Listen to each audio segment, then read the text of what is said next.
காடுகள் நிறைந்த ஓர் அற்புதமான இடம் இருந்தது. நீளமான மரங்கள், பச்சை இலைகளால் மூடிய கிளைகள் மற்றும் வானத்தை முத்தமிடும் மலைகள்.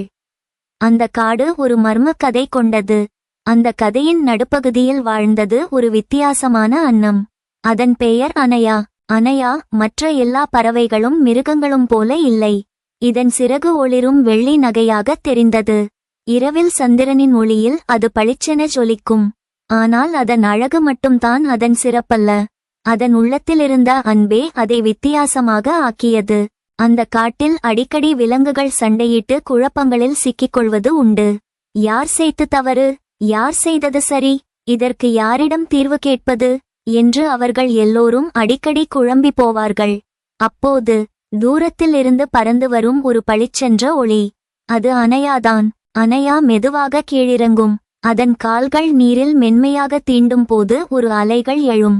அது பேசாது, ஆனால் அதன் கண்கள் தான் பேசும். அதன் அமைதியான நடையே விலங்குகளுக்கு ஒரு நம்பிக்கையை தரும். அதுவே அனைத்து பிரச்சினைகளுக்கும் தீர்வாக அமையும். ஒருமுறை ஒரு சிறிய குரங்கு மற்றும் ஒரு ஒட்டகம் ஒன்று மரத்தில் விளையும் பழங்களை குறித்து சண்டை போட்டனர். குரங்கு சொன்னது, இதெல்லாம் என்னுடையது. ஒட்டகம் கேட்டது, நான் வளர்த்த மரம் இது. எனவே எனக்கே இந்த பழங்கள் சொந்தம் என்று விவாதம் செய்தது. இதைக் கண்ட அனைவரும் செய்வதறியாது வேதனையுடன் நின்றார்கள். அப்போது அங்கு அனயா வந்தது. அருகில் அமர்ந்தது. மெதுவாக 2 சிறகுகளும் விரித்து இருவரையும் அந்த சிறகடியில் அன்புடன் அழைத்தது. அந்த ஒரு அணைப்பே போதுமானது. அவர்களது கோபம் கரைந்தது. அவர்கள் பார்வைகள் மாறின. அதன் பார்வையில் சண்டையிடுவதற்கான அறிகுறியில்லை, அன்பின் பிரதிபலிப்பு மட்டுமே இருந்தது. சிறிய சிங்கம் ஒன்று வழி தவறி அழுது கொண்டிருந்தது. அதன் தாயை காணாமல் தவித்தது. அந்த நேரமும் அனயா வந்தது. அனயா அன்பு கலந்த குரலில் ஆறுதலாக அந்த சிறிய சிங்கத்தை அழைத்தது. அந்த ஒலியில் ஒரு சாந்தியும் ஒரு அன்பும் இருந்தது. சிறிய சிங்கம் தன்னையே மறந்துவிட்டது. அனயாவின் அருகில் நிம்மதியாக அமர்ந்தது. அனயா அதன் சிறகால் அதை சுருட்டியது. அந்த குட்டிச் சிங்கம் கனவில் ஆழ்ந்துவிட்டது. அனயாவின் அருகில் இருக்கும்போது யாருக்கும் பயமில்லை அல்லவா? இவ்வாறு ஒரு நாள் இல்லை, பல நாட்கள், பல தருணங்கள். ஒவ்வொரு பிரச்சனையிலும் அனயா அமைதியாக வந்து ஒரு அன்பின் கதிரை பரப்பும். இப்படியே பல நாட்கள் நடந்ததால் காடு மெதுவாக மாறத் தொடங்கியது. விலங்குகள் பேசும் விதம் மாறியது. ஒருவரை ஒருவர் புரிந்து கொள்வது, பொறுமை, நேச்சம் ஆகியவற்றை அனைவரும் கடைபிடித்தனர். நாட்கள் ஓடின, ஆண்டுகள் மாறின. ஆனால் அனயா மாறவில்லை. அது எப்போதும் ஒன்றாக இருந்தது.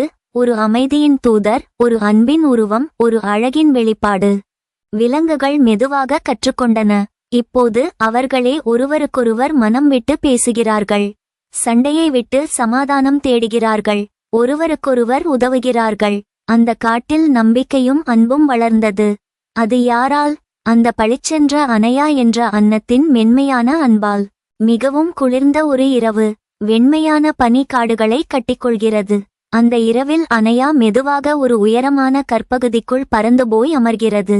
அந்த இடம் அதன் பசுமையான பக்கம். அதன் கண்கள் மெதுவாக மூடிக்கொள்கின்றன. ஆனால் அதன் அன்பு, அதன் கதை, அது இன்னும் அந்த காட்டில் பறந்து கொண்டுதான் இருக்கிறது மற்றும் அன்பை இன்னும் பொழிந்து கொண்டுதான் இருக்கிறது. குழந்தைகளே, அன்பும் அமைதியும் மிகப்பெரிய வலிமைகள். ஒருவரை ஒருவர் நேசிக்கிறோம் என்றால் பிரச்சனைகள் சிறியதாக மாறிவிடும். அந்த அனயா என்ற அன்னத்தைப் போல நாமும் நம்முடைய வாழ்க்கையில் ஒளி வீசலாம்.